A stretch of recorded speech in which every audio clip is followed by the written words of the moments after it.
Janitor's little girl defends millionaire in $217 million trial after his lawyer abandons him. Before this beautiful story begins, subscribe to the channel. You'll be moved and won't want to miss stories like this. The fluorescent lights hummed overhead as 7-year-old Lily Parker pushed her miniature cleaning cart down the marble hallway of the Sterling Industries Tower. Her blonde pigtails bounced with each step, and her oversized janitor's uniform, a rainbow of patches and mismatched colors that her father Nathan had lovingly sewn together, made her look like a tiny, determined rainbow in the sterile corporate world. "Lily, sweetheart, you don't have to help Daddy tonight," Nathan Parker called from behind, his weathered hands gripping his professional cleaning cart. At 41, the lines around his eyes told stories of long nights and harder days since Grace had passed away 2 years ago. "But I like helping you, Daddy," Lily chirped, her emerald eyes sparkling with the kind of pure joy that could light up the darkest corners. "And Mr. Alex said I make the building happier." Nathan's heart clenched. Ever since his wife Grace had lost her battle with cancer, Lily had become his shadow, following him to work when the babysitter wasn't available. The building management had initially objected, but something about the little girl's presence had changed everything. Even the most hardened executives smiled when they saw her dot. As they reached the 37th floor, Lily's face lit up. Through the glass doors of the executive suite, she could see Alexander Sterling hunched over his mahogany desk, his dark hair disheveled, his usually crisp shirt wrinkled. At 35, Alex had inherited the company just 18 months ago, when his father died in a helicopter accident, and the weight of responsibility sat heavy on his young shoulders. "Mr. Alex looks sad again," Lily whispered, pressing her small hands against the glass. Nathan followed her gaze. Alexander Sterling was nothing like the other executives they cleaned for. While others barely acknowledged their existence, Alex always stopped to ask about Lily's day, to listen to her stories about school, to genuinely care about their lives. When Grace was sick, Alex had quietly arranged for the company's health insurance to cover experimental treatments. When Grace died, he had been at the funeral, tears streaming down his face as he held Lily's hand. "Can we go say hi?" Lily asked, her voice carrying that hopeful tone that Nathan could never resist. Alex looked up as they entered, his tired blue eyes immediately brightening. "There's my favorite cleaning crew," he said, his voice warm despite the exhaustion that clung to him like a shadow. Lily ran to his desk, her colorful uniform a stark contrast to the serious legal documents scattered across the surface. "Why do you look so worried, Mr. Alex?" Alex glanced at Nathan, who nodded encouragingly. They had always been honest with Lily. Life had taught her enough hard truths already. "Some people are saying I did bad things with the company's money," Alex explained gently. "Things I didn't do." Lily's small brow furrowed with concentration. "But you're good. You helped Mommy when she was sick. You gave Daddy extra money for my school supplies. Good people don't steal." The simplicity of her logic hit Alex like a physical blow. In a world of complex legal maneuvers and corporate politics, this 7-year-old saw straight to the heart of the matter. "Sometimes grown-ups don't see things as clearly as you do, sweetheart," Alex said, his voice thick with emotion. Lily climbed onto the chair beside his desk, her legs swinging as she studied the papers. "What happens if they don't believe you're good?" Alex exchanged another look with Nathan. The trial was set to begin in 2 weeks. The charges of embezzlement and fraud could send him to prison for 20 years. The media had already painted him as another entitled rich kid stealing from his own company. "I might have to go away for a very long time," Alex said softly. Lily's eyes filled with tears, but they weren't tears of sadness. They were tears of indignation. "That's not fair. We have to tell them the truth." 2 years earlier, when Lily was just 5 years old, Her world had revolved around her mother's hospital room. Grace Parker spent her final months at Mercy General Medical Center, her body ravaged by cancer, but her spirit unbroken. Lily would curl up in the uncomfortable hospital chair, coloring pictures and telling her mother about her day at kindergarten. It was during one of those long afternoons that Lily first met Alexander Sterling. He had been visiting the children's cancer ward, delivering toys and books as part of his company's charity initiative. But when he passed Grace's room and saw Lily sitting alone, Nathan had stepped out to speak with doctors. Something made him pause. "Are you an artist?" Alex had asked, pointing to the colorful drawing in Lily's lap. Lily looked up with eyes too old for her 5-year-old face. "I'm drawing Mommy when she gets better. She's gonna have hair again, and we're gonna go to the park." Alex's chest tightened. He could see Grace sleeping in the bed, her frail form barely visible under the hospital blankets, her head wrapped in a soft scarf. "That's a beautiful picture," Alex said, kneeling beside Lily's chair. "What's your name, sweetheart?" "Lily Parker. My daddy cleans your building at night. He says you're the nice boss who doesn't yell." Alex smiled despite the heaviness in his heart. "Your daddy's right. And you know what? I think your mommy is very lucky to have such a talented artist taking care of her." From that day forward, Alex made it a point to visit Grace's room whenever he was at the hospital. He brought Lily new coloring books, sat with Grace when Nathan needed to work extra shifts to pay for medical bills, and listened to Grace talk about her dreams for Lily's future. "Promise me something," Grace had whispered to Alex during one of her final days, her voice barely audible. "Promise me you'll watch over them. Nathan's strong, but he's going to need help raising that little girl. She sees the world differently than other children. She sees people's hearts. Don't let anyone change that about her." Alex had promised, not knowing that 2 years later, Lily would be the one watching over him. The cancer took Grace on a rainy Tuesday in October. Alex canceled all his meetings that day to sit with Nathan and Lily in the hospital cafeteria, holding the sobbing 5-year-old as she asked why God needed her mommy more than she did. That night, as Nathan struggled to explain death to a child who still believed in fairy tales, Alex made arrangements for the company to cover all funeral expenses. But more than that, he made sure Nathan knew his job was secure, that Lily was welcome in the building any time, and that the Sterling family health insurance would continue covering any therapy or support Lily might need. The funeral was small, but meaningful. Alex stood in the back, watching as Lily placed a hand-drawn picture on her mother's casket, a drawing of Grace with long, flowing hair, standing in a field of flowers. "She's beautiful now, isn't she, Mr. Alex?" Lily had asked, tugging on his suit jacket. "Yes, sweetheart," Alex had replied, his voice breaking. "She's absolutely beautiful." The months following Grace's death were the hardest of Nathan's life. Working nights while trying to care for a grieving 5-year-old during the day left him exhausted and overwhelmed. But Lily proved to be more resilient than anyone expected. She started accompanying Nathan to work 3 nights a week when Mrs. Henderson, their elderly neighbor, couldn't babysit. At first, the building's security team was hesitant about having a child in the corporate tower after hours. But Alex personally intervened, creating a special visitor's badge for Lily and establishing new protocols that allowed her to stay with Nathan during his shifts. "She's safer here with me than home alone," Nathan had explained to Alex during one of their late-night conversations in the break room. "I agree completely," Alex had replied. "Besides, this building could use more laughter. She brightens everyone's day." It was true.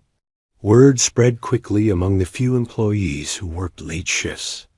The accounting team on the 10th floor started leaving candy and small toys for Lily to find during her rounds with Nathan.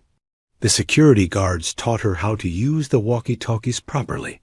Even the most serious executives found themselves smiling when they encountered the little girl with the colorful uniform. But it was Alex who truly became Lily's second father figure.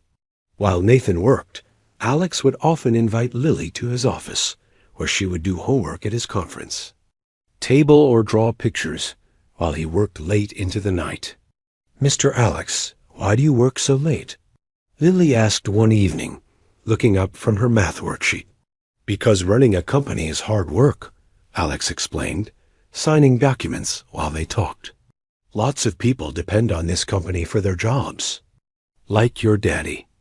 But don't you get lonely? Daddy says everyone needs family time." Alex paused, his pen hovering over a contract. The truth was, he did get lonely. At 34, he was unmarried, childless, and buried under the responsibility of a company he never wanted to inherit. His father had been grooming him to take over since he was 12, and there had never been room for anything else in his life. "Sometimes I do get lonely," Alex admitted, "but having friends like you and your daddy makes it better." Lily beamed at being called his friend. "When I grow up, I'm going to work here too, and you'll never be lonely again." Alex's heart swelled with an emotion he couldn't quite name. "I'd like that very much, Lily." As weeks turned to months, their routine became natural. Nathan would arrive at 10 p.m. with Lily already in her pajamas, underneath her colorful janitor's uniform. While Nathan cleaned the lower floors, Lily would sit in Alex's office, sometimes falling asleep on his leather couch while he worked. One evening in December, Alex found Lily crying quietly over her homework. "What's wrong, sweetheart?" he asked, sitting beside her on the couch. "I can't remember what Mommy's voice sounded like," Lily whispered. "I tried and tried, but I can't hear it anymore."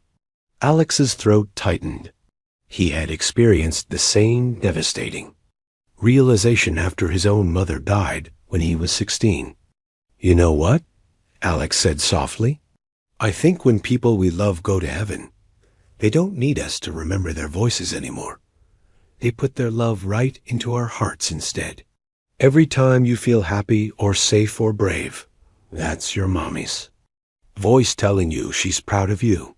Lily looked up at him with wonder. "Really? Really? And you know what else? I think your mommy sent you to be my friend because she knew I needed someone special in my life." From that night on, the bond between Alex and Lily deepened into something that transcended their age difference and social circumstances. She saw him not as a wealthy CEO, but as the kind man who read her bedtime stories when she fell asleep at the office, who remembered her favorite flavor of juice box, who never made her feel like she was in the way. And Alex saw in Lily something he had lost years ago: pure joy, unconditional trust, and the ability to see good in everyone. She reminded him why his company's mission mattered, why taking care of employees and their families was more important than profit margins. The scandal broke on a Wednesday morning in March, exactly 18 months after Alex had inherited Sterling Industries. Lily was at school when the news trucks arrived at the building, when federal agents walked through the lobby with boxes of documents, when Alex's picture appeared on every news channel with the words embezzlement and fraud flashing across. The screen-dot Nathan first heard about it from Mrs. Henderson, who called him in a panic after seeing the news. "They're saying he stole millions," Mrs. Henderson said, her voice shaking. "That boy who's been so good to you and Lily. It doesn't make sense."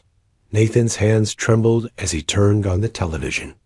There was Alex, looking pale and drawn, being escorted from the building by federal agents. The reporter's voice was sharp and condemning.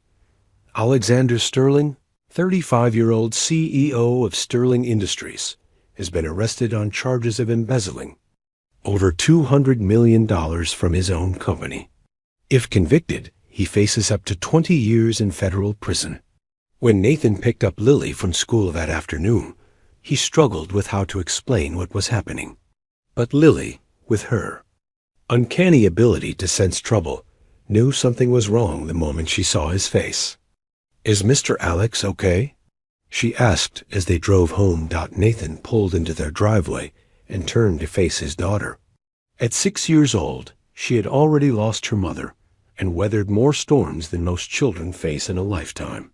He couldn't lie to her. Some people are saying Mr. Alex did something bad at work, Nathan said carefully. They think he took money that didn't belong to him. Lily's face scrunched up in confusion. But Mr. Alex gives money away. He paid for Mommy's medicine. He bought me new shoes when mine got too small. People who give money away don't steal money. I know, sweetheart. But sometimes grown-ups make mistakes about what they think happened.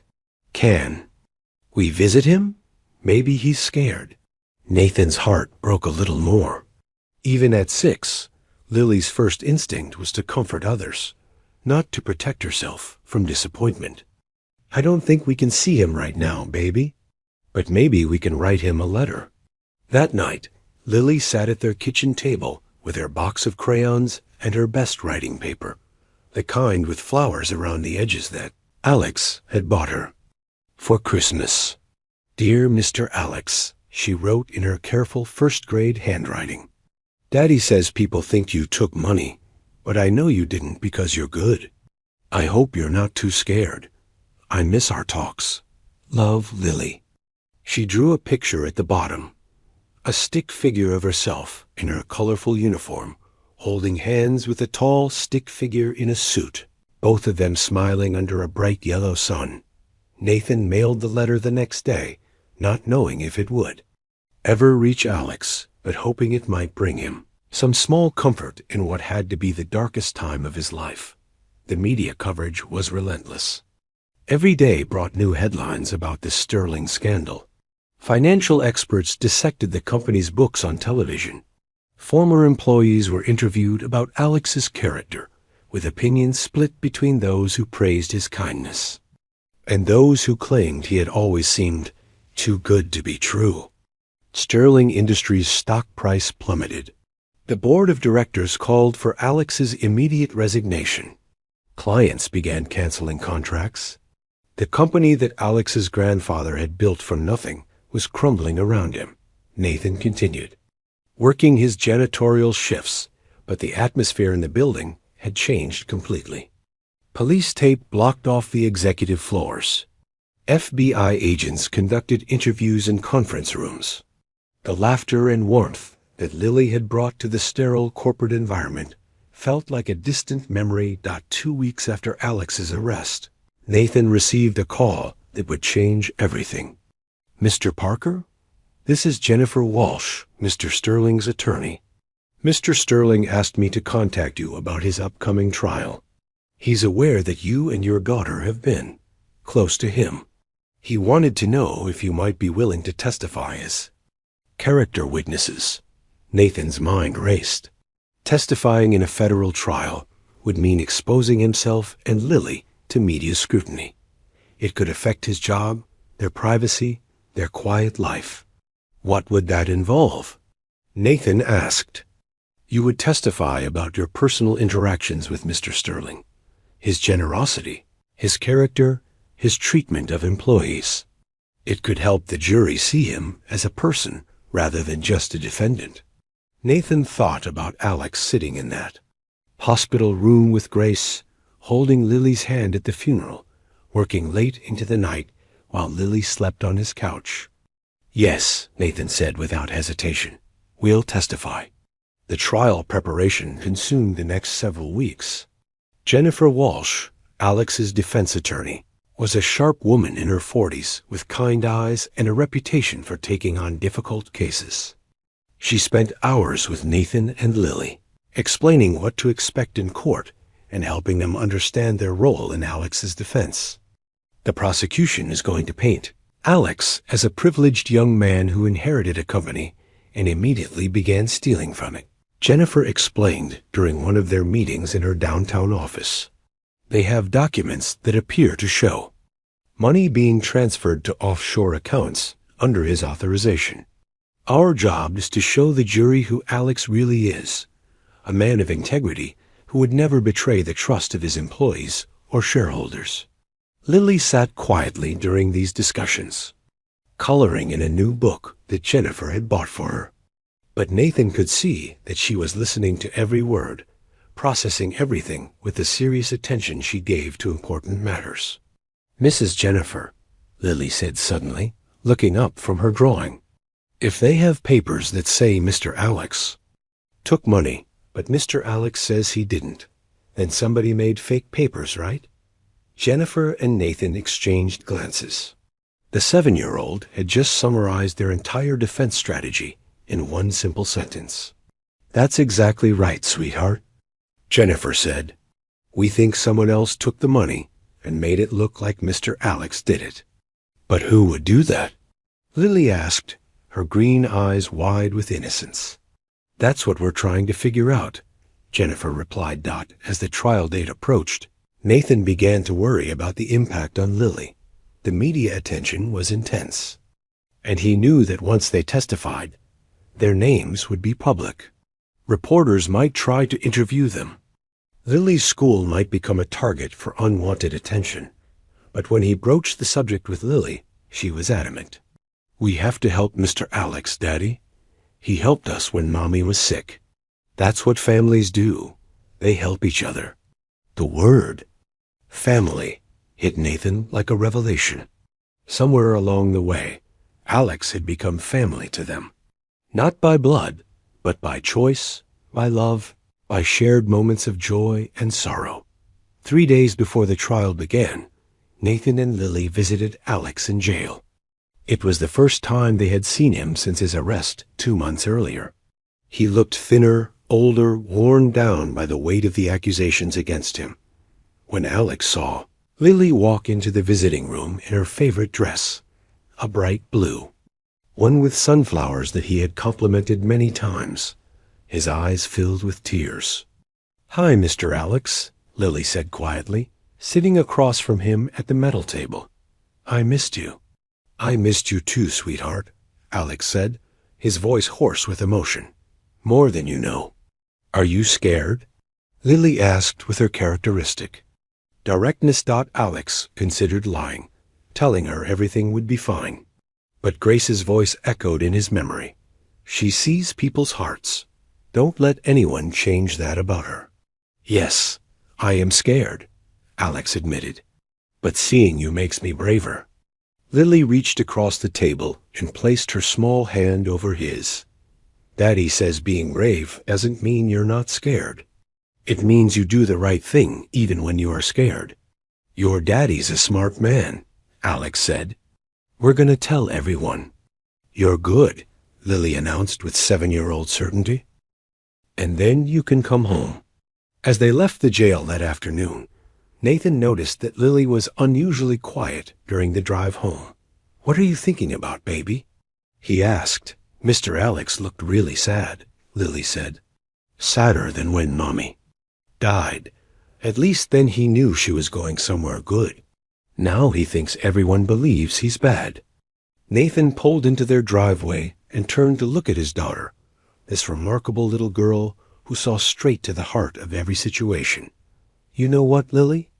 I think you're going to be the most important person in that courtroom." The morning of the trial dawned gray and drizzling, matching the somber mood that had settled over Nathan as he helped Lily get ready for what would be the most important day of their lives. She insisted on wearing her colorful janitor's uniform. The rainbow patchwork that Alex had always said made her look like sunshine. "I want the judge to see who I really am," Lily explained as Nathan braided her blonde hair. "Mr. Alex likes me best in my work clothes." The federal courthouse was an imposing building of stone and glass, its steps crowded with reporters and camera crews. Nathan held Lily's hand tightly as they made their way through the crowd, ignoring the shouted questions and flashing cameras. Inside, the courtroom was packed. Alex sat at the defendant's table in a dark suit, looking pale but dignified. When he saw Lily enter in her colorful uniform, a genuine smile crossed his face for the first time in months. Judge Patricia Morrison, a stern woman in her 60s, called the court to order. The prosecution presented their case first, methodically laying out evidence of financial transfers, forged documents, and missing funds. They painted Alex as a young man overwhelmed by responsibility, who had chosen the easy path of theft over the hard work of leadership. "Ladies and gentlemen of the jury," the prosecutor said in his closing argument, "the defendant may seem sympathetic. He may have fooled those around him with acts of apparent generosity. But the evidence is clear. Alexander Sterling systematically stole over $200 million from his own company, betraying the trust of thousands of employees and shareholders." Then it was Jennifer's turn to present Alex's defense. She called character witnesses, financial experts, and former employees who testified to Alex's integrity and dedication. But nothing could see that the jury remained skeptical. The evidence seemed overwhelming. Finally, Jennifer called Nathan to the stand.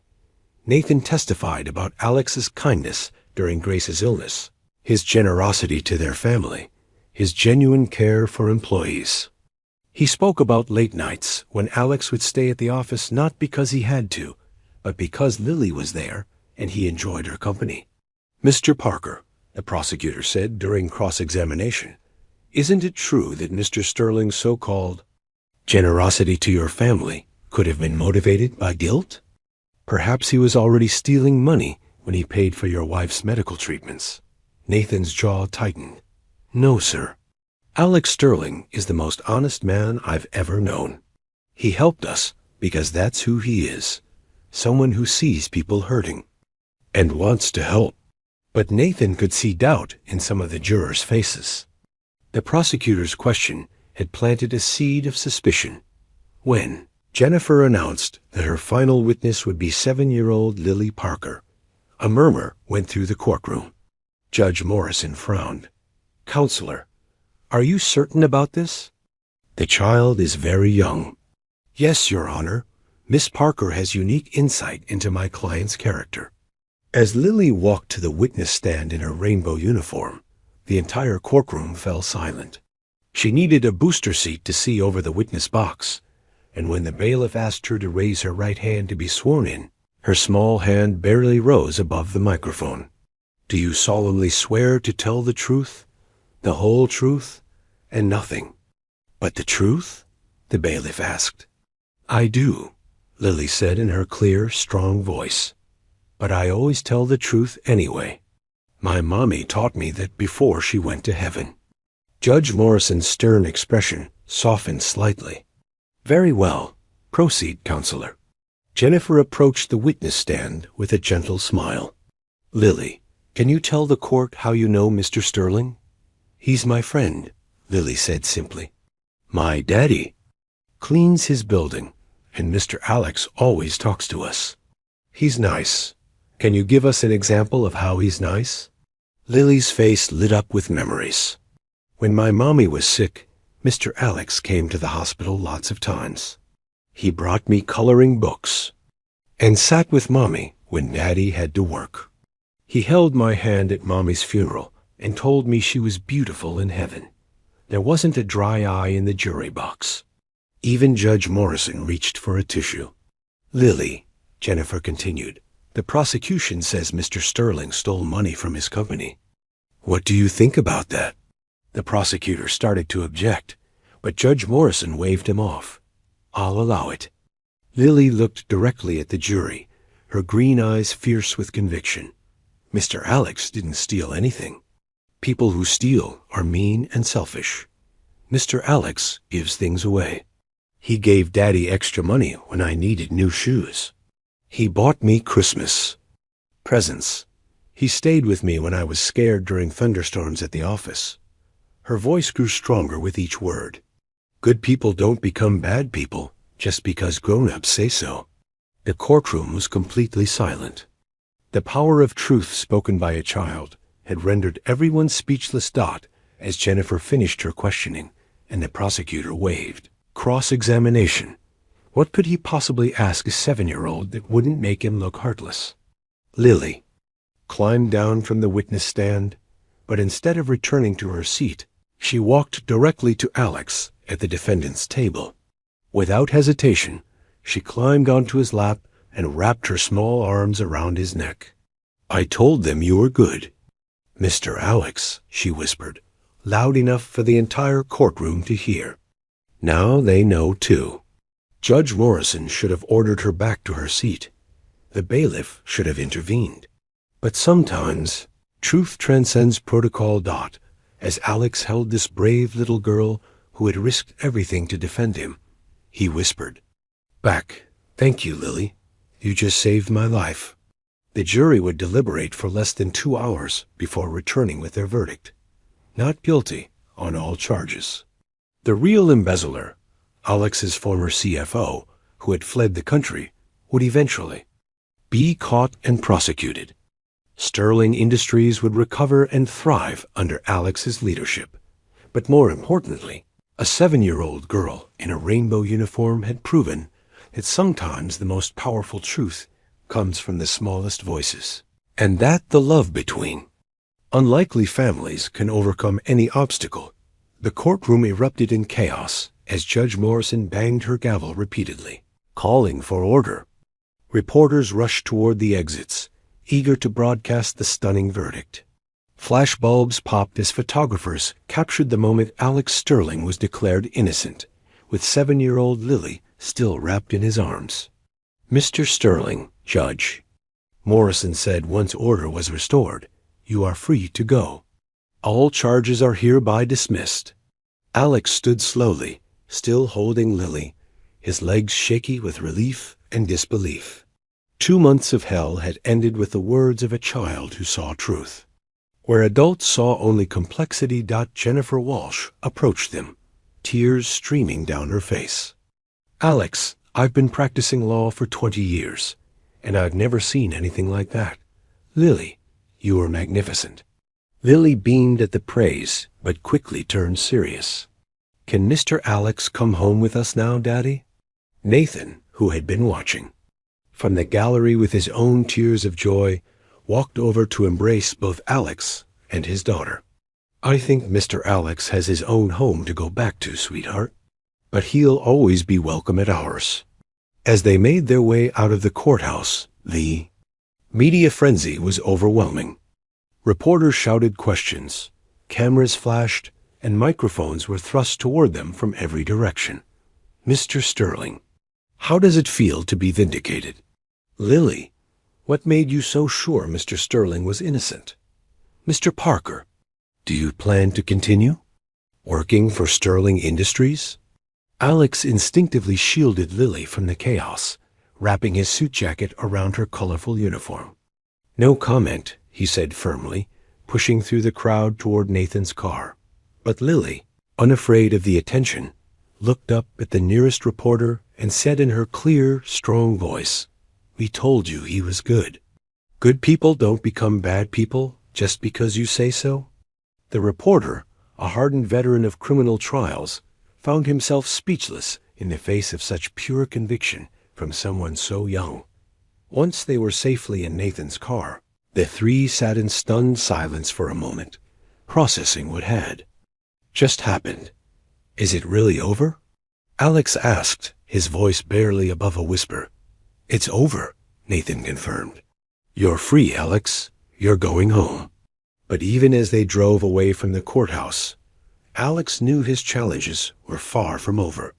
Sterling Industries had been hemorrhaging money and clients during the trial. The board of directors had been discussing selling the company. His reputation, while legally cleared, would take years to rebuild. "Mr. Alex," Lily said from the back seat, "why do you still look worried? The judge said you didn't do anything bad." Alex turned to look at her, this remarkable little girl who had saved his life with nothing but truth and courage. "Sometimes even when you win, there's still a lot of work left to do, sweetheart." "Well, then we'll help you do the work," Lily said with the matter-of-fact confidence that only children possess. "That's what families do." There was that word again, family. Alex realized that somewhere in the midst of his corporate nightmare, these two people had become more important to him than any business deal or financial statement ever could be. Lily's right, Nathan said, catching Alex's eye in the rear view. Mirror, whatever comes next, you don't have to face it alone. That evening, as news of the verdict spread across the country, Alex sat in his empty penthouse apartment, overwhelmed by messages of support from people he hadn't heard from in months. But the only message that mattered was a hand-drawn card. From Lily that Nathan had given him as they parted ways. It showed 3 stick figures holding hands, a tall one in a suit, a medium one in work clothes, and a small one in a rainbow uniform. Above them, written in Lily's careful handwriting, were the words, "Our family is different, but our love is the same." Alex pressed the drawing to his chest, and for the first time in months, allowed himself to believe that everything might actually be okay. 7. The courtroom erupted in chaos as Judge Morrison banged her gavel repeatedly, calling for order. Reporters rushed toward the exits, eager to broadcast the stunning verdict. Flash bulbs popped as photographers captured the moment. Sterling was declared innocent, with 7-year-old Lily still wrapped in his arms. "Mr. Sterling," Judge Morrison said once order was restored, "you are free to go. All charges are hereby dismissed." Alex stood slowly, still holding Lily, his legs shaky with relief and disbelief. 2 months of hell had ended with the words of a child who saw truth where adults saw only complexity. Jennifer Walsh approached them, tears streaming down her face. "Alex, I've been practicing law for 20 years, and I've never seen anything like that. Lily, you were magnificent." Lily beamed at the praise, but quickly turned serious. "Can Mr. Alex come home with us now, Daddy?" Nathan, who had been watching from the gallery with his own tears of joy, walked over to embrace both Alex and his daughter. "I think Mr. Alex has his own home to go back to, sweetheart, but he'll always be welcome at ours." As they made their way out of the courthouse, the media frenzy was overwhelming. Reporters shouted questions, cameras flashed, and microphones were thrust toward them from every direction. "Mr. Sterling, how does it feel to be vindicated?" "Lily, what made you so sure Mr. Sterling was innocent?" "Mr. Parker, do you plan to continue working for Sterling Industries?" Alex instinctively shielded Lily from the chaos, wrapping his suit jacket around her colorful uniform. "No comment," he said firmly, pushing through the crowd toward Nathan's car. But Lily, unafraid of the attention, looked up at the nearest reporter and said in her clear, strong voice, "We told you he was good. Good people don't become bad people just because you say so." The reporter, a hardened veteran of criminal trials, found himself speechless in the face of such pure conviction from someone so young. Once they were safely in Nathan's car, the 3 sat in stunned silence for a moment, processing what had just happened. "Is it really over?" Alex asked, his voice barely above a whisper. "It's over," Nathan confirmed. "You're free, Alex. You're going home." But even as they drove away from the courthouse, Alex knew his challenges were far from over. Sterling Industries had been hemorrhaging money and clients during the trial. The board of directors had been discussing selling the company. His reputation, while legally cleared, would take years to rebuild. "Mr. Alex," Lily said from the back seat, "why do you still look worried?" "The judge said you didn't do anything bad." Alex turned to look at her, this remarkable little girl who had saved his life with nothing but truth and courage. "Sometimes even when you win, there's still a lot of work left to do, sweetheart." "Well, then we'll help you do the work," Lily said with the matter-of-fact confidence that only children possess. "That's what families do." There was that word again, family. Alex realized that somewhere in the midst of his corporate nightmare, these 2 people had become more important to him than any business deal or financial statement ever could be. "Lily's right," Nathan said, catching Alex's eye in the rear view. "Mirror, whatever comes next, you don't have to face it alone." That evening, as news of the verdict spread across the country, Alex sat in his empty penthouse apartment, overwhelmed by messages of support from people he hadn't heard from in months. But the only message that mattered was a hand-drawn card from Lily that Nathan had given him as they parted ways. It showed 3 stick figures holding hands, a tall one in a suit, a medium one in work clothes, and a small one in a rainbow uniform. Above them, written in Lily's careful handwriting, were the words, "Our family is different, but our love is the same." Alex pressed the drawing to his chest, and for the first time in months, allowed himself to believe that everything might actually be okay. 3 weeks after the trial, Alex returned to Sterling Industries to find the company in shambles. The stock price had crashed to historic lows. Major clients had canceled contracts worth hundreds of millions. Half the executive team had resigned during his absence, and employee morale was at rock bottom. His assistant, Margaret Chun, greeted him with a stack of resignation letters and a grim expression. "Welcome back, Mr. Sterling. I wish I had better news." Alex spent his first day back reviewing the damage. The company his grandfather had built, that his father had grown into an empire, was on the verge of bankruptcy. The board of directors had scheduled an emergency meeting for Friday to discuss selling the company's assets. But that evening, as Alex sat in his office contemplating the possibility of failure, he heard a familiar sound in the hallway, the squeak of a small cleaning cart and the soft humming of a 7-year-old girl. "Mr. Alex." Lily's voice echoed through the empty building as she burst into his office, her rainbow uniform as bright as ever. "You're back." Nathan followed behind, looking tired but happy. "Sorry if we're disturbing you. We didn't know you were working late again already." "Are you kidding?" Alex said, scooping Lily up in a hug. "You two are exactly what I needed to see." As Nathan began his cleaning routine, Lily settled into her old spot on Alex's couch, pulling out her homework. For a moment, it felt like the nightmare of the past few months had never happened. "Mr. Alex," Lily said, looking up from her math problems, "why does everyone look so sad in this building now? Before you went away, people smiled more." Alex considered how to explain the complexities of corporate finance to a 7-year-old. "The company is in trouble, sweetheart. We lost a lot of money in clients while I was gone. Some people think we might have to close down." Lily's eyes widened with concern. "But then where would Daddy work? And where would you work?" "I don't know," Alex admitted. "I'm trying to figure that out."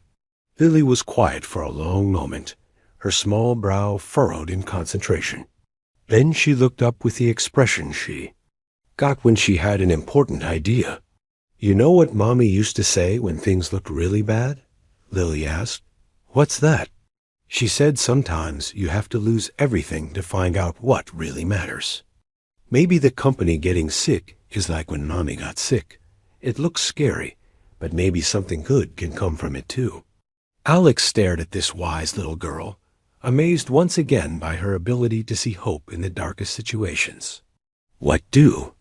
You think the something good might be? Maybe you'll build a new company. One that takes care of people like you took care of us. Mommy always said the best things grow in the places where sad things happen." That night, Alex couldn't sleep. Lily's words echoed in his mind, mixing with memories of Grace's voice in the hospital. "Promise me you'll watch over them." He had promised to take care of Nathan and Lily.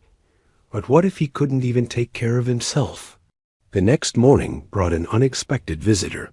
Detective Maria Santos from the FBI's Financial Crimes Unit knocked on Alex's office door with news that would change everything.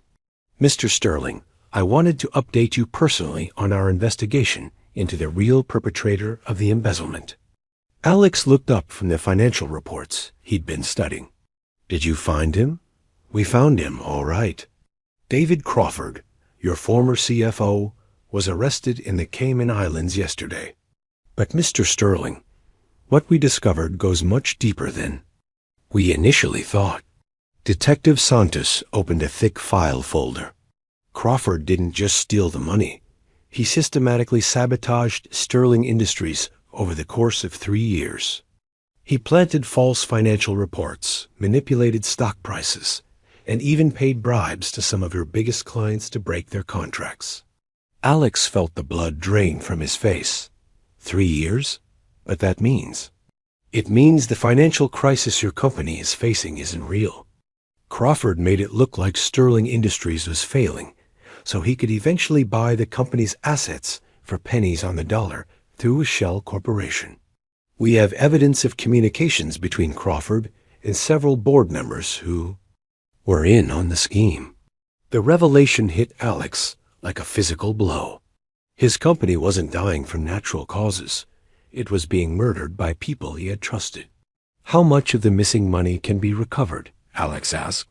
All of it, plus interest. Crawford kept detailed records, thinking he'd never be caught. We've already frozen his accounts. Sterling Industries should be back to full financial health within 60 days. As Detective Santos left, Alex sat alone in his office, processing the magnitude of what he'd just learned.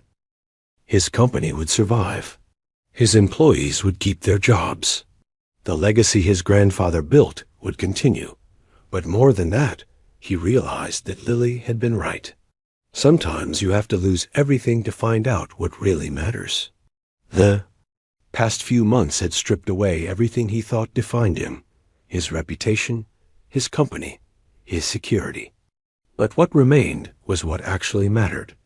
The people who loved him, the relationships he'd built, the values his parents had taught him. His phone buzzed with a text from Nathan. Lily wants to know if you'll be home for dinner Sunday.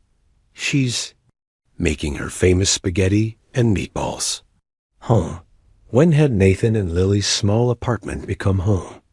Alex smiled as he typed back. Wouldn't miss it for the world. The news of Crawford's arrest and the conspiracy to destroy Sterling Industries made headlines across the country. Within days, clients began calling to apologize and renegotiate contracts. The stock price surged as investors realized the company's dire financial situation had been artificially created. But Alex found himself strangely detached from the celebration. As he sat in emergency board meetings, listening to executives congratulate themselves for standing by him, the same executives who had been ready to sell the company a week earlier, he felt a growing disconnect from the corporate world he'd inhabited his entire life. The important thing now is getting back to business as usual, Board Chairman William Morrison announced during Thursday's meeting. We need to focus on rebuilding our image and maximizing profits to make up for lost time. Alex listened to the familiar corporate speak, synergy, market positioning, stakeholder value, and realized it all felt hollow. These people were talking about the company as if it were just numbers on a spreadsheet, not the livelihood of thousands of families like Nathan and Lily. That evening, Alex found himself walking through the lower floors of the building during Nathan's shift, something he'd never done before his arrest. He stopped to talk with Maria in accounting, whose husband had been laid off during the crisis. He met James, a security guard who'd been working double shifts to pay for his daughter's college tuition. He spoke with Sarah, a young janitor who was saving money to bring her parents from Guatemala. Each conversation reinforced a growing realization. Sterling Industries wasn't just his company. It was home to hundreds of people who depended on it not just for paychecks, but for their dreams, their families' futures, their sense of purpose. When he reached the executive floor where Nathan was cleaning, he found Lily asleep on his office couch, her math homework spread across the coffee table. Nathan was quietly emptying wastebaskets, trying not to wake her. She insisted on waiting for you, Nathan whispered. She has something important to tell you. Alex gently shook Lily's shoulder. Hey, sweetheart, wake up. Lily's eyes fluttered open, and she immediately sat up with excitement. Mr. Alex, I've been waiting forever. What's this important thing you need to tell me? Lily reached into her backpack and pulled out a folded piece of paper. I wrote you a business plan. Alex blinked in surprise. A business plan? Mrs. Henderson taught me about business plans when I said I wanted to help you fix your company. She used to work at a bank before she retired. With great ceremony, Lily unfolded the paper to reveal a hand-drawn chart with pictures and her careful handwriting. See, you have to take care of the people who work for you, Lily explained, pointing to stick figures she'd drawn. Happy workers do better work. And you have to help families like you helped us. And you should make things that help people, not just things that make money. Alex studied the drawing, amazed by its simple wisdom. This is brilliant, Lily. But how did you learn about all this? I pay attention, Lily said seriously. When? Grown-ups think kids aren't listening. We hear everything. I heard you tell Daddy that some of the board people only care about money. But money isn't the most important thing. People are. Nathan walked over to look at his daughter's creation. She's been working on this for 3 days. She interviewed Mrs. Henderson, asked me about my job, even talked to some of the other workers in the building. What did they tell you? Alex asked. They all said they want to work for someone who cares about them, not just their work. They said you're the only boss who ever asked about their families or helped when they had problems. They said that's why they want Sterling Industries to succeed, because you make them feel important. Alex felt a lump forming in his throat. Out of the mouths of babes came wisdom that decades of business school had never taught him. Lily, what do you think I should do with the company now that we've got it back? Lily considered this carefully. The same serious expression she got when solving difficult math problems. I think you should fire the mean board people who tried to sell your company, she said matter-of-factly. And then you should ask the workers what they need to be happy. And maybe you could start a program to help sick families like you helped us. Alex looked at Nathan, who was smiling with pride at his daughter's insights. You know what, Lily? I think that's exactly what I'm going to do. Over the next week, Alex implemented what became known throughout the company as the Lily Plan. He restructured the board of directors, removing the members who had been involved in Crawford's conspiracy. He established an employee assistance fund to help workers facing medical emergencies or family crises. He instituted regular meetings where employees could voice concerns and suggestions directly to management. Most importantly, he changed Sterling Industries' mission statement from maximizing shareholder value to building success through caring for our people and our community. The business press called it naive. Financial analysts predicted disaster. But employee satisfaction soared, productivity increased, and somehow profits grew along with purpose. As Alex explained to a skeptical business reporter. A 7-year-old taught me that taking care of people isn't just the right thing to do. It's the smart thing to do. When people feel valued, they give their best. When they give their best, everyone succeeds. But Alex was about to face his biggest challenge yet, one that would test everything he'd learned about what truly mattered. In Life. The call came on a Tuesday morning in late November, exactly 8 months after the trial that had changed everything. Alex was reviewing plans for the company's new employee wellness center when his phone rang. Mr. Sterling? This is Dr. Patricia Williams at Children's Hospital. You're listed as an emergency contact for Lily Parker. Alex's blood turned to ice. What happened? Is she okay? There's been an accident. Nathan Parker was injured at a construction site where he was doing weekend work. He's in surgery now. Lily is here at the hospital, and she's asking for you. Alex's hands shook as he grabbed his keys. Nathan had been taking construction jobs on weekends to save money for Lily's college fund, despite Alex's repeated offers to help financially.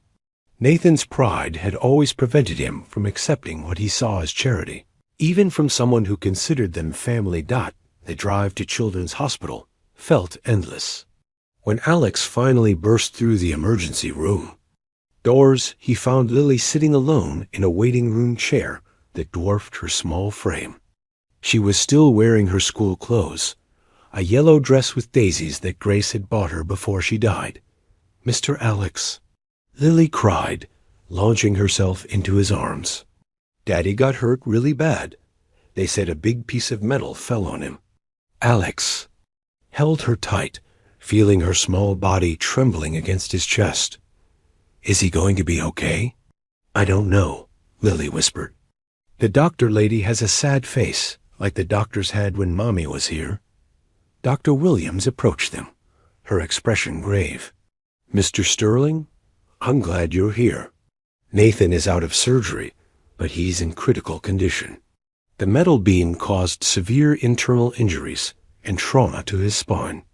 The next 48 hours will be crucial." Alex felt the ground shift beneath him. "Can we see him?" "He's unconscious, but yes, I should warn you, he's on life support." As they walked through the sterile hospital corridors, Alex was transported back 3 years to when he used to visit Grace in these same halls. The smell of antiseptic, the sound of machines, the hushed conversations of worried families, it all came flooding back. Nathan lay motionless in the ICU, connected to more machines than Alex could count. His face was pale and swollen. His strong hands that had worked so hard to provide for his daughter, now still and bandaged. Lily approached the bed slowly, her usual brightness dimmed by fear and confusion. "Daddy," she whispered. "I'm here, mister. Alex is here too. We're going to take care of you like you took care of me and Mommy." Alex placed his hand on Lily's shoulder, fighting back tears. This man who had become like a brother to him, who had worked multiple jobs to support his daughter while maintaining his dignity and pride, might be dying. "Mr. Alex," Lily said quietly, "if Daddy goes to heaven like Mommy did, what happens to me?" The question hit Alex like a physical blow. He knelt down to Lily's eye level, taking her small hands in his. "Lily, your daddy is going to fight really hard to get better. But no matter what happens, you will never be alone. Do you understand? Me? You have a family who loves you. But I don't have any other family. Mommy and Daddy didn't have brothers or sisters." Alex looked into those green eyes that had seen too much loss for someone so young, and made a decision that had been building in his heart for months. "You have me," he said firmly. "If something happens to your daddy, which it won't, but if it does, you'll come live with me. Forever. You'll be my daughter, and I'll be your dad." "That's a promise." Lily's eyes widened. "Really? You would want me?" "Lily Parker, you are the most important person in my life. Of course I would want you. I already think of you as my daughter." For the first time since arriving at the hospital, Lily smiled. "Can I call you Dad, Alex?" Alex's composure finally cracked, and tears streamed down his face. "I would be honored." The next 2 days passed in a blur of medical consultations, prayer, and hope.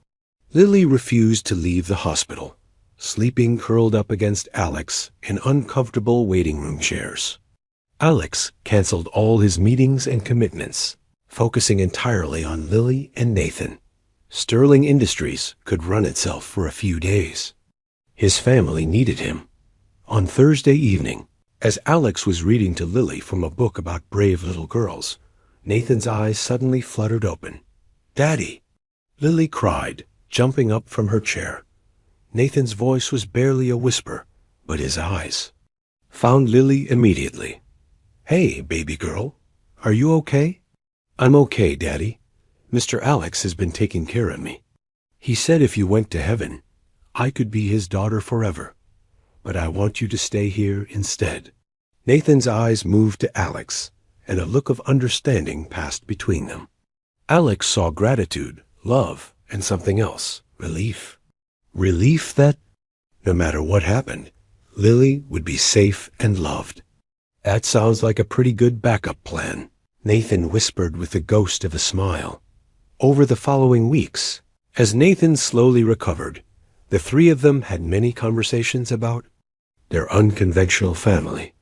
Nathan's injuries had left him with permanent limitations that would prevent him from doing physical labor, but Alex had already arranged for him to become head of facilities management at Sterling Industries, a position that would use his skills while respecting his physical limitations.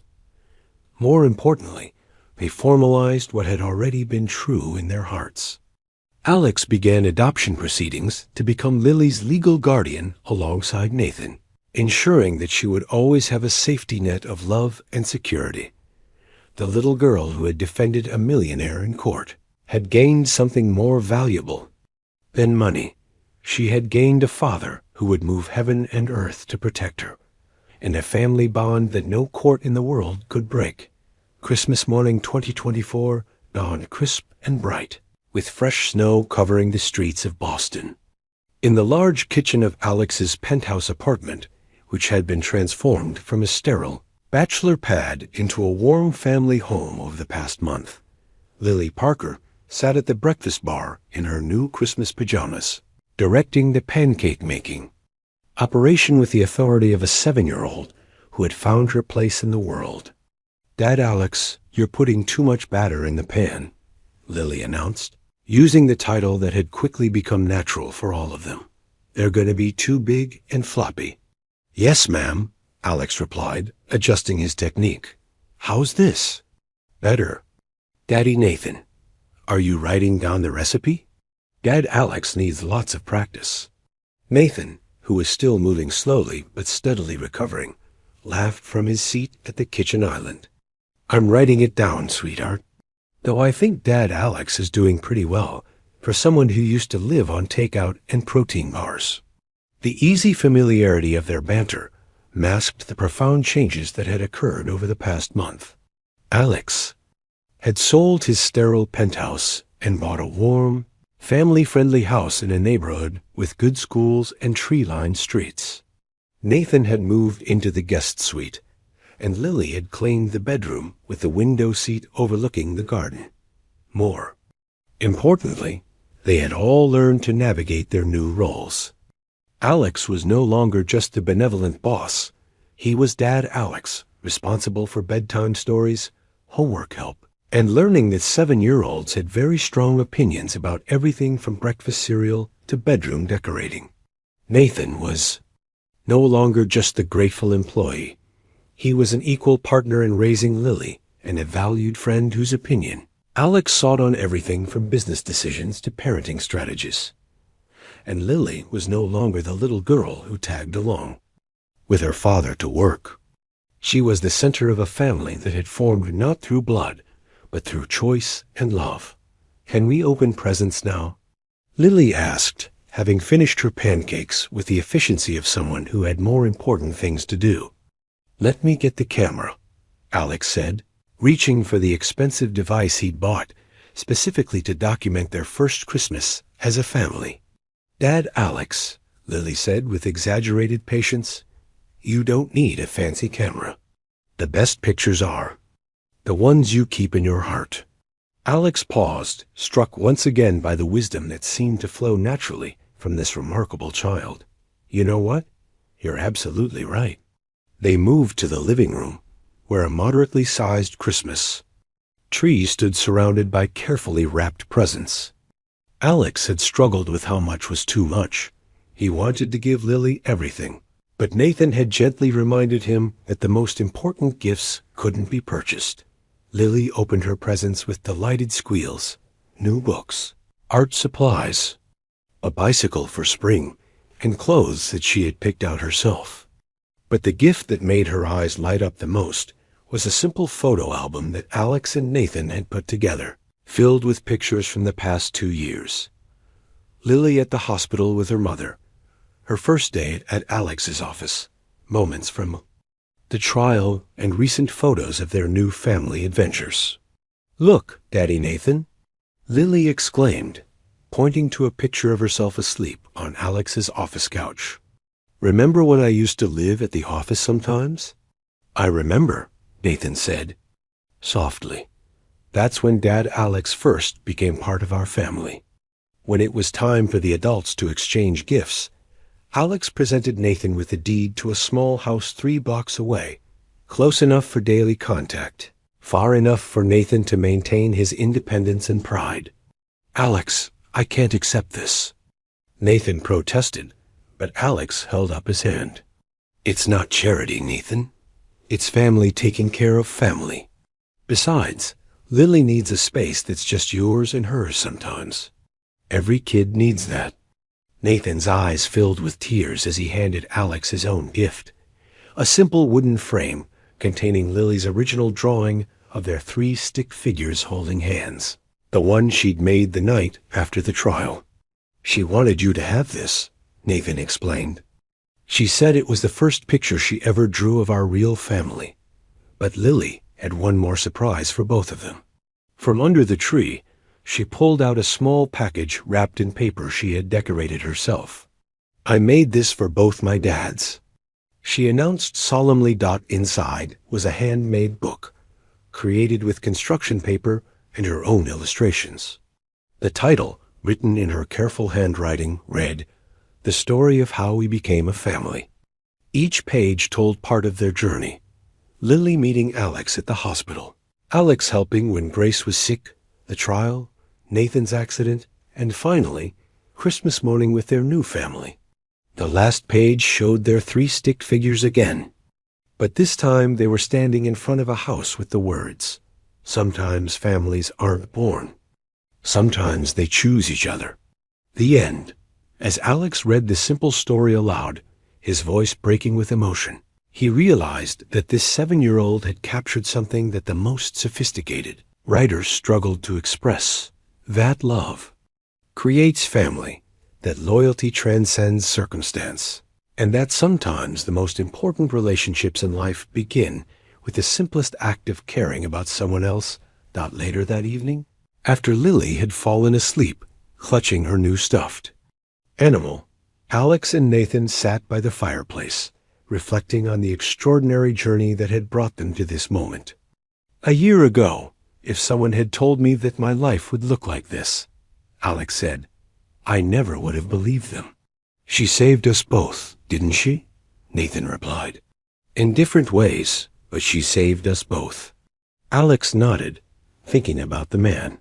He used to be successful but lonely, wealthy but empty, accomplished but disconnected from what really mattered. I spent my whole life building a company, accumulating achievements, trying to prove I was worthy of the sterling name. But it took a 7-year-old girl to teach me that the most important thing you can build is a family. And the most important thing you can leave behind isn't money or buildings, Nathan added. It's the way you loved people. As if summoned by their conversation, Lily appeared in the doorway in her pajamas, rubbing her eyes. I had a dream about Mommy, she said sleepily. She said she was happy because I have 2 daddies to take care of me now. Alex opened his arms, and Lily climbed onto his lap, curling up against his chest like she belonged there, which, of course, she did. What else did Mommy say? Alex asked gently. She said that love grows bigger when you share it, and that our family is exactly the way it's supposed to be.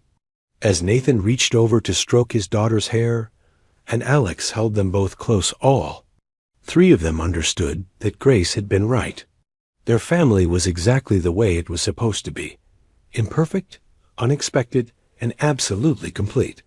5 years later, on a warm spring morning in May 2029, 12-year-old Lily Parker Sterling stood at the podium in the auditorium of the Sterling Community Center, looking out at an audience of hundreds of people who had gathered for the center's grand opening. Her blonde hair was neatly braided, and she wore a simple blue dress that Grace would have loved. At 12, Lily had grown into a confident, articulate young woman who still possessed the same uncanny ability to see straight to the heart of any situation. She had become something of a local celebrity since the trial, the little girl who had saved a millionaire with nothing but truth and courage, but she wore her fame lightly, more interested in her role as the heart of her unconventional family. 5 years ago, Lily began, her voice clear and strong. My family went through something really hard. My dad, Alex, was accused of doing something he didn't do, and a lot of people believed the worst about him instead of the best. In the front row, Alex and Nathan sat side by side, both beaming with pride. Alex, now 40, had grown into his role as both CEO and father with equal dedication. Nathan, 46 and fully recovered from his accident, had become Alex's most trusted advisor and the head of Sterling Industries' community outreach program. But sometimes, Lily continued, the hardest things teach us the most important lessons. We learned that family isn't just about sharing the same blood. It's about choosing to love each other every single day. We learned that standing up for what's right isn't always easy, but it's always worth it. And we learned that the best way to heal from something bad is to use that experience to help other people. The Sterling Community Center was the culmination of that lesson. Built on the site of an old warehouse, it housed a medical clinic for families who couldn't afford health care, an after-school program for children whose parents worked late shifts, and a job training center for people trying to rebuild their lives. It was funded entirely by Sterling Industries and staffed by volunteers from the community. My mom died when I was 5, Lily said, her voice steady despite the emotional content. But before she died, she made my dad Alex promise to take care of me and my daddy Nathan. He kept that promise, but he did something even better.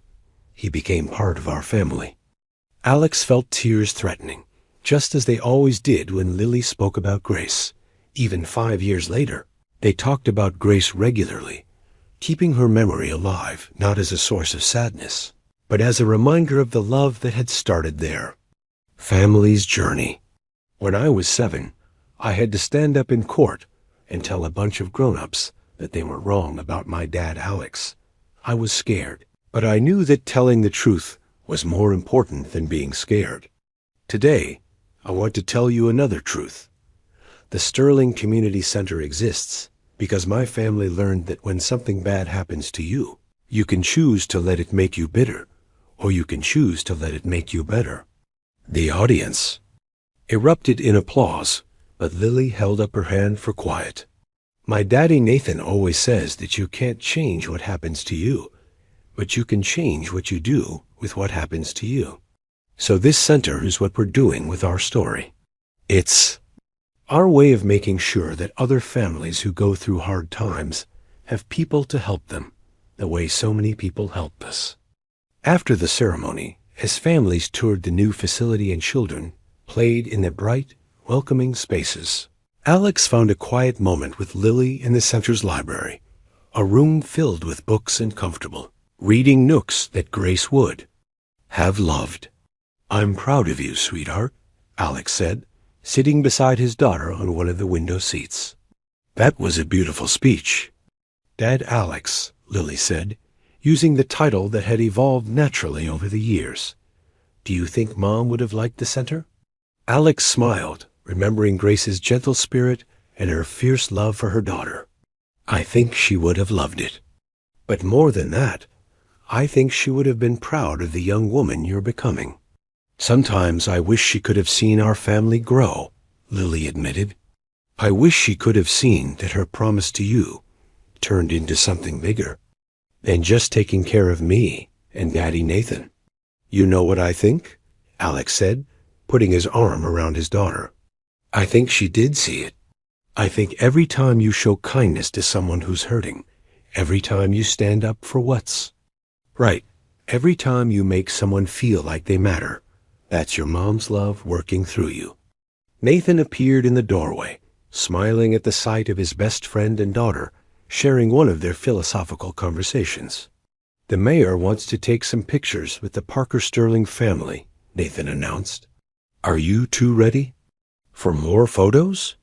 The Parker Sterling family, Lily repeated with satisfaction. I like how that sounds. As they walked back toward the main lobby, Alex reflected on the journey that had brought them to this moment. The scared, lonely CEO who had once worked 18-hour days to avoid going home to an empty apartment was gone, replaced by a man who scheduled his meetings around school plays and soccer games. The struggling single father who had worried about providing for his daughter was now a respected community leader who helped other families navigate their own challenges. And the 7-year-old girl who had bravely defended a stranger in court had grown into a young woman who understood that the greatest victories come not from winning for yourself, but from lifting others up. The Sterling Community Center would help thousands of families over the years to come. It would provide medical care to children whose parents couldn't afford it, offer job training to adults trying to rebuild their lives, and create a safe space for families facing their own dark nights of the soul. But its greatest achievement would always be what it represented: proof that love can triumph over fear, that families come in all shapes and sizes, and that sometimes the most powerful force for change in the world is a child who refuses to accept that good people are bad just because grown-ups say so. As Lily posed for pictures with the mayor, Alex caught Nathan's eye and mouthed the words, "Thank you." Nathan smiled and mouthed back, "Thank you too." Because in the end, that's what family is. People choosing to say thank you to each other every day for the gift of being loved exactly as they are. And in a world that can sometimes seem dark and divided, the Parker Sterling family stood as living proof that the most extraordinary families are often the ones that choose each other, fight for each other, and never stop believing in the power of love to transform ordinary lives into something extraordinary. Their story began with a little girl in a colorful uniform who saw goodness where others saw only suspicion. It continued with a man who learned that the greatest wealth isn't measured in dollars, but in the depth of relationships. And it would endure as long as there are families who understand that love isn't just a feeling, it's a choice you make every single day to stand by the people who matter most. The little girl who changed everything had grown up to become a young woman who would spend her life changing everything for others. And that, perhaps, was the greatest victory of all.